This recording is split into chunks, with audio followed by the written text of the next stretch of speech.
शिव पुराण श्री रुद्र संहिता तृतीय खंड 31वां अध्याय। सप्त ऋषियों का आगमन और हिमालय को समझाना।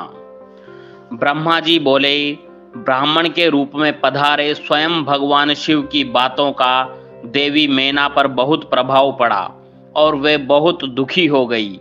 वे अपने पति हिमालय से कहने लगी कि इस ब्राह्मण ने शिव जी की निंदा की है। उसे सुनकर मेरा मन बहुत खिन्न हो गया है। जब भगवान शिव का रूप और शील सभी कुत्सित है तथा सभी उनके विषय में बुरा ही सोचते हैं और उन्हें मेरी पुत्री के सर्वथा अयोग्य मानते हैं, तो मैं अपनी प्रिय पुत्री का हाथ कदापि उनके हाथ में नहीं दूंगी। मुझे अपनी पुत्री अपने प्राणों से भी अधिक प्रिय है। यदि आपने मेरी बात नहीं मानी तो मैं इसी समय विष खा लूंगी और अपने प्राण त्याग दूंगी। साथ ही अपनी बेटी पार्वती को लेकर इस घर से चली जाऊंगी। मैं पार्वती के गले में फांसी लगा दूंगी। उसे वनों में ले जाऊंगी अथवा किसी सागर में डुबो दूंगी, परंतु किसी भी हालत में उसका ब्याह पिनाकधारी शिव के साथ नहीं होने दूंगी। यह कहकर देवी मैना रोती हुई तुरंत कोप भवन में चली गई और उन्होंने कीमती वस्त्र आभूषणों का त्याग कर दिया और जमीन पर लेट गई। जब इस विषय में भगवान शिव को जानकारी हुई तो उन्होंने सप्त ऋषियों को याद किया। वे तुरंत ही वहां आ गए। तब त्रिलोकीनाथ भगवान शिव ने सप्त ऋषियों को देवी मैना को समझाने की आज्ञा देकर उनके घर भेजा। त्रिलोकीनाथ भगवान शिव का आदेश मिलने पर सप्त ऋषि उन्हें श्रद्धा पूर्वक प्रणाम करके आकाश मार्ग से पर्वतों के राजा हिमालय के राज्य की ओर चल दिए। सप्त ऋषि जब हिमालय के नगर के निकट पहुंचे तो वहां का ऐश्वर्य देखकर उसकी प्रशंसा करने लगे। वे सातों ऋषि आकाश में सूर्य के समान चमकते हुए जान पड़ते थे। उन्हें आकाश मार्ग से आता देखकर हिमालय को बहुत आश्चर्य हुआ। शैलराज सोचने लगे कि इन तेजस्वी सप्तऋषियों के आगमन से आज मेरा संपूर्ण राज्य धन्य हो गया। तभी सूर्य तुल्य तपस्वी सप्तऋषि आकाश से उतरकर पृथ्वी पर खड़े हो गए। गिरिराज हिमालय ने दोनों हाथ जोड़कर और अपना मस्तक झुकाकर आदर पूर्वक उन्हें प्रणाम किया और उनका पूजन तथा स्तुति की। तत्पश्चात गिरिराज हिमालय ने कहा कि आज मेरा घर आपके चरणों की रज पाकर पवित्र हो गया है। मेरा जीवन आपके दर्शनों से धन्य हो गया है। फिर आदर पूर्वक हिमालय ने सप्त ऋषियों को आसनों पर बैठाया। हिमालय बोले, आज मेरा जीवन सफल हो गया है। आज मेरा सम्मान इस संसार में बहुत बढ़ गया है।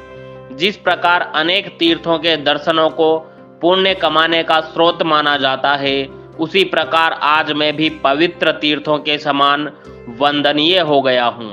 हे ऋषिगणों, आप साक्षात भगवान विष्णु के समान हैं। आपने हम दीनों के घरों की शोभा बढ़ा दी है। आज मैं स्वयं को संसार का सबसे महत्वपूर्ण व्यक्ति मान रहा हूँ। यद्यपि मैं एक तुच्छ अदना सा मनुष्य हूँ, फिर भी मेरे योग्य कोई सेवा हो तो मुझे अवश्य बताएं। आपका कार्य करके मुझे हार्दिक प्रसन्नता होगी। सप्तऋषि कहने लगे, हे शैलराज, भगवान शिव इस संपूर्ण जगत के पिता है। वे निर्गुण और निराकार है। वे सर्वज्ञ है। वे ही परम ब्रह्मा परमात्मा है और वे ही सर्वेश्वर है। वे ही इस जगत का आदि और अंत है। आप भली भांति त्रिलोकीनाथ भगवान शिव के विषय में सब कुछ जानते हैं। वे भक्त वत्सल है और सदा ही अपने भक्तों के अधीन है। तुम्हारी परम प्रिय पुत्री देवी पार्वती ने भगवान शिव को अपनी कठोर तपस्या से प्रसन्न करके अपना मनोवांछित वर प्राप्त कर लिया है। उन्होंने प्रभु शिव को पति रूप में पाने का वर प्राप्त किया है। जिस प्रकार भगवान शिव को इस जगत का पिता माना जाता है, उसी प्रकार शिवा जगत माता कही जाती है। अतः आप अपनी कन्या पार्वती का विवाह महात्मा शिव शंकर से कर दीजिए। ऐसा करके आपका जन्म सफल हो जाएगा और आप गुरुओं के भी गुरु बन जाएंगे। सप्तऋषियों के ऐसे वचन सुनकर हिमालय बोले, हे महर्षियों, मेरे अहोभाग्य है जो आपने मुझे इस योग्य समझकर मुझसे यह बात कही। सच कहूं तो मेरी हार्दिक इच्छा भी यही है कि मेरी पुत्री का विवाह भगवान शिव के साथ ही हो, परंतु एक परेशानी यह है कि कुछ दिनों पूर्व एक ब्राह्मण देव हमारे घर पधारे थे। उन्होंने भक्त वत्सल भगवान शिव के विषय में अनेक उल्टी सीधी बातें की। उस वैष्णव ब्राह्मण ने शिव जी की घोर निंदा की, उसे अमंगलकारी बताया।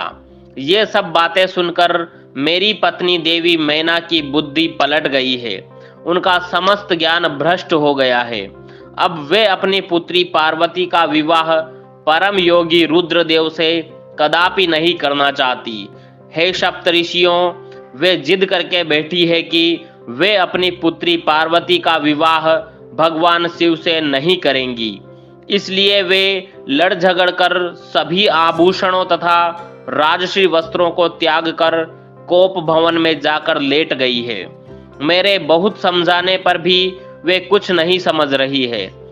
आपसे सच सच अपने दिल की इच्छा कहूं तो उन वैष्णव ब्राह्मण की बातें सुनकर अब मैं भी नहीं चाहता कि मेरी पुत्री का विवाह शिवजी से हो। नारद, इस प्रकार भगवान शिव की माया से मोहित होकर गिरिराज हिमालय ने ये सब बातें कही और यह कहकर चुप हो गए। तब सप्तऋषियों ने कोप भवन में लेटी हुई देवी मैना को समझाने के लिए देवी अरुंधति को भेजा। अपने पति की आज्ञा पाकर देवी अरुंधति उस कोप भवन में पहुंची, जहां देवी मैना रुष्ट होकर पृथ्वी पर लेटी हुई थी और पार्वती उनके पास ही बैठकर उन्हें समझा रही थी। साध्वी अरुंधति बड़े ही मधुर स्वर में बोली, देवी मैना उठिए, मैं अरुंधति और सप्तऋषि तुम्हारे घर पधारे हैं। देवी अरुंधति को वहां अपने कक्ष में देखकर देवी मैना उठकर बैठ गई और साक्षात लक्ष्मी के समान उन परम तेजस्विनी को देख उनके चरणों में अपना सिर रखकर बोली, आज हमारे घर में ब्रह्मा जी के पुत्र वधू और महर्षि वशिष्ठ की पत्नी अरुंधति सहित सप्तऋषियों ने पधार कर हमें किस पुण्य का फल दिया है।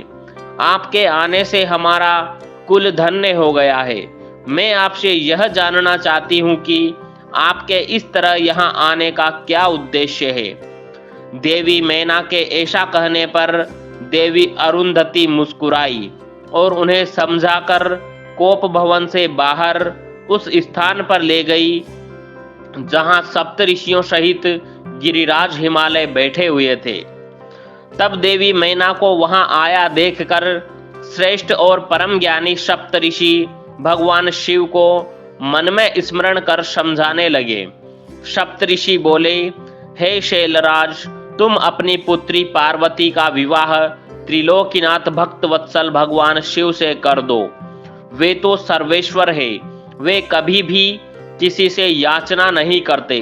जगत की रचना के स्रोत ब्रह्मा जी ने तारकासुर को यह वरदान दिया है कि केवल शिव पुत्र के हाथों ही उसका वध होगा।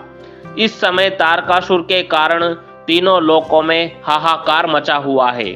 उसने देवराज इंद्र सहित सभी देवताओं को स्वर्ग से निकाल दिया है। साथ ही वह निर्दोष लोगों का भी शत्रु बन बैठा है। साधुओं और ऋषि मुनियों को यज्ञ नहीं करने देता तथा उनकी पूजा उपासना को तारकासुर के सैनिक समय समय पर नष्ट कर देते हैं।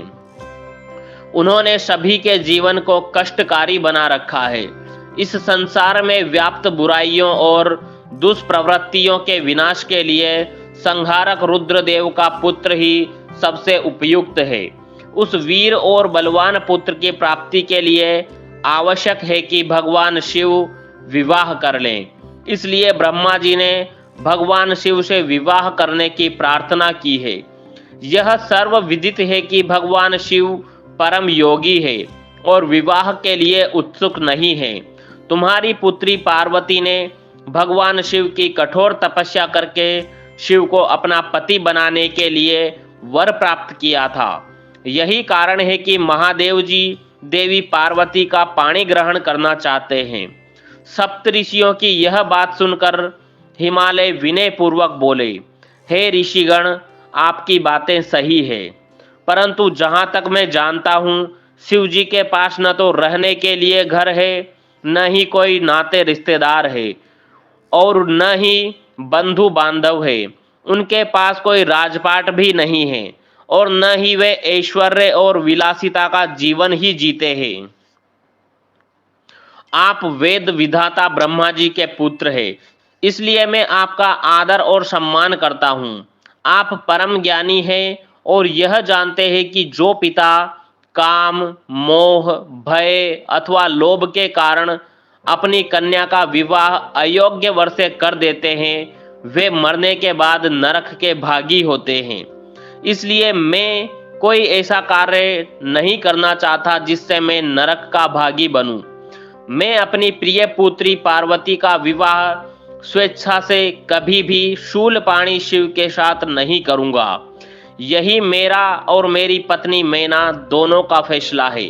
हे महर्षियों, आप परम ज्ञानी और समझदार हैं, इसलिए हमारे लिए उचित विधान को बताकर हमें कृतार्थ करें। यह अध्याय यहीं समाप्त होता है। अगला अध्याय सुनने के लिए हमारे चैनल को सब्सक्राइब करना ना भूलें। धन्यवाद। ओम नमः शिवाय।